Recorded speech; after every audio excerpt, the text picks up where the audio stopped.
तेजस्वी यादव के साथ खेल गए मुकेश सहनी।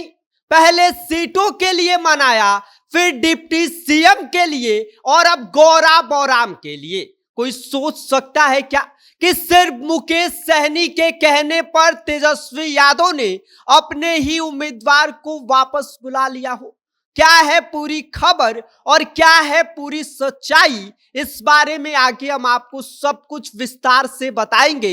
लेकिन उससे पहले नमस्कार, मेरा नाम विष्णु है और आप देख रहे हैं जनता जंक्शन। बिहार की सियासत में हर दिन कोई ना कोई नया तमाशा देखने को मिल ही जाता है, लेकिन इस बार जो हुआ उसने सबको हैरान करके रख दिया। दरभंगा के गौरा बौराम विधानसभा सीट पर जो खेल हुआ उससे देखकर कोई भी बोलेगा कि भाई ये तो मास्टर स्ट्रोक निकला। जी हां, यहां तेजस्वी यादव और मुकेश सहनी के बीच की कहानी किसी फिल्मी स्क्रिप्ट से कम नहीं है। मुकेश सहनी ने पहले सीट बंटवारे में तेजस्वी यादव को जैसे तैसे करके 15 सीटों पर मना लिया, फिर डिप्टी सीएम के लिए मना लिया और बाकायदा अनाउंसमेंट भी करवा दिया। और अब गौरा बौराम में भी उन्होंने पूरी बाजी पलट के रख दिया। दरभंगा की गौरा बौराम सीट पर वीआईपी और आरजेडी के बीच जमकर चर्चा थी, क्योंकि एक ही सीट पर फ्रेंडली फाइट आरजेडी और वीआईपी के बीच चल रहा था। एक तरफ वीआईपी प्रमुख मुकेश सहनी के भाई संतोष सहनी मैदान में थे, तो दूसरी तरफ आरजेडी ने अफजल अली को टिकट दिया था। दोनों महागठबंधन के ही थे, पर आमने सामने उतर आए। बात इतनी बिगड़ी कि लोग कहने लगे कि भाई ये महागठबंधन नहीं, इन लोगों के बीच महाभारत चल रही है। लेकिन कहानी में ट्विस्ट तब आया जब तेजस्वी यादव ने अफजल अली को मैदान से वापस बुला लिया और खुद संतोष सहनी को विजय का माला पहनाकर आशीर्वाद दे दिया। लोग दंग रह गए कि क्या सिर्फ मुकेश सहनी के कहने पर तेजस्वी यादव ने अपना कैंडिडेट हटा लिया? जी हां, सुनकर थोड़ा शौक लगा होगा, लेकिन सच्चाई यही है।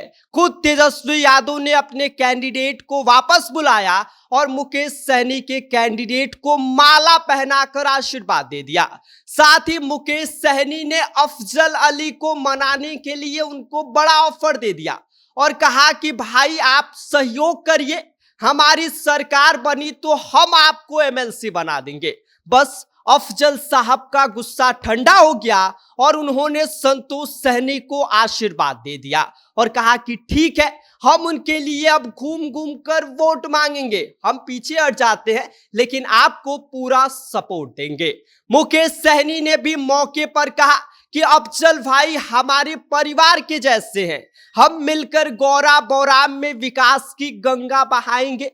और साथ ही तेजस्वी यादव ने भी पूरे कॉन्फिडेंस में कहा कि अब गौरा बौराम से महागठबंधन ऐतिहासिक जीत तय करने वाली है। आगे मुकेश सहनी ने जनता से अपील करते हुए कहा कि हमारे भाई संतोष सहनी को जीत दिलाइए। पिछली बार जनता ने जिन पर भरोसा किया था उन्होंने हमारे साथ गद्दारी कर दिया। अब वक्त आ गया है हिसाब लेने का। यानी कि साफ है कि मुकेश सहनी ने इस चुनाव को अपने इज्जत बनाम गद्दारी वाली नैरेटिव में बदल दिया है और अब इस सीट से बीजेपी के सुजीत कुमार, जनसुराज के मोहम्मद इफ्तिखार आलम और अब महागठबंधन की तरफ से वीआईपी प्रत्याशी संतोष सहनी के बीच मुकाबला देखा जाएगा। क्योंकि भाई साहब आपको बता दें कि 2020 में इस सीट से वीआईपी की स्वराज सिंह ने जीत दर्ज किया था, लेकिन उस वक्त अफजल अली दूसरे नंबर पर रहे थे। गौरा बौराम की यह कहानी बता रही है कि बिहार की राजनीति में सिर्फ टिकट नहीं, टाइमिंग और ट्रस्ट दोनों मायने रखते हैं। मुकेश सहनी ने जो किया उससे ने तेजस्वी यादव को भी यह सोचने पर मजबूर कर दिया कि भाई ये आदमी है या फिर स्ट्रेटजी का पूरा माइंड का गेम लेकर चल रहा है। क्योंकि अब भाई मुकेश सहनी का जो टाइटल है सन ऑफ मल्ला, उसको बदलकर सन ऑफ स्ट्रेटजी कर देना चाहिए। बाकी इस पूरी खबर पर आपका क्या कहना है, आप क्या सोचते हैं, आप हमें कमेंट कर सकते हैं। आप देख रहे हैं जनता जंक्शन, मेरा नाम विष्णु है।